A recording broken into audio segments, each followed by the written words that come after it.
రాజన్న సిరిసిల్ల జిల్లా తంగెలపల్లి మండల కేంద్రంలో జరిగిన గ్రామ పంచాయతీ ఎన్నికల్లో సర్పంచ్ అభ్యర్థిగా పోటీ చేసిన మోరా లక్ష్మీరాజ్యం ఘన విజయం సాధించారు. నిన్న జరిగిన ఎన్నికల్లో మొత్తం 1612 ఓట్లు సాధించి ప్రత్యర్థిపై 31 ఓట్లతో మెజారిటీతో గెలుపొందారు. ఈ విజయంతో తంగెలపల్లి గ్రామం ఉత్సాహ వాతావరణం సంతరించుకుంది. గ్రామంలో భారీ ఎత్తున సంబరాలు నిర్వహించగా విజయోత్సవంతో ప్రజలు ఆనందోత్సాహాలతో పాల్గొన్నారు. ఈ సందర్భంగా డాక్టర్ బిఆర్ అంబేద్కర్ విగ్రహానికి పూలమాలలు వేసి నివాళులు అర్పించారు. సర్పంచ్ గా గెలిపించిన గ్రామ ప్రజలకు మోరా లక్ష్మీరాజ్యం కృతజ్ఞతలు తెలియజేస్తూ తాను తన వంతు సేవను అంకితభావంతో అందిస్తానని హామీ ఇచ్చారు. గ్రామ అభివృద్ధి, ప్రజల సమస్యల పరిష్కారమే లక్ష్యంగా పనిచేస్తానని తెలిపారు. తంగెలపల్లిలో ఈ విజయంతో సంబరాలు అంబరాన్నంటాయి.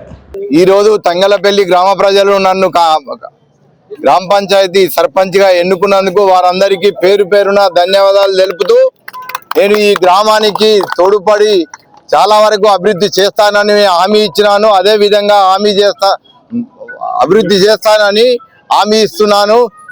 మీరు నా మీద ఉంచిన నమ్మకాన్ని నేను వమ్ము చేయకుండా మీ అభివృద్ధి చేస్తానని మీ అందరికీ పేరు పేరున ధన్యవాదాలు తెలుపుతున్నాను. తెలంగాణ రాష్ట్రం ఏర్పడ్డ తర్వాత తంగెలపల్లి మండల కేంద్రం కావచ్చు, అలాగే సిరిసిల్ల పాత మండలం కావచ్చు, ప్రధానంగా సిరిసిల్ల రాజకీయ ముఖ చిత్రానికి తంగెలపల్లి పట్టణం ఇదంతా చెప్పుకోదగ్గ గ్రామం ఇది. ఈ గ్రామంలో గత 20 సంవత్సరాల నుండి అభివృద్ధి కుంటుపడిన దాన్ని సాక్ష్యం ఈ రోజు తంగెలపల్లి ప్రజలందరూ మార్పు కోరుక ఉన్నారు.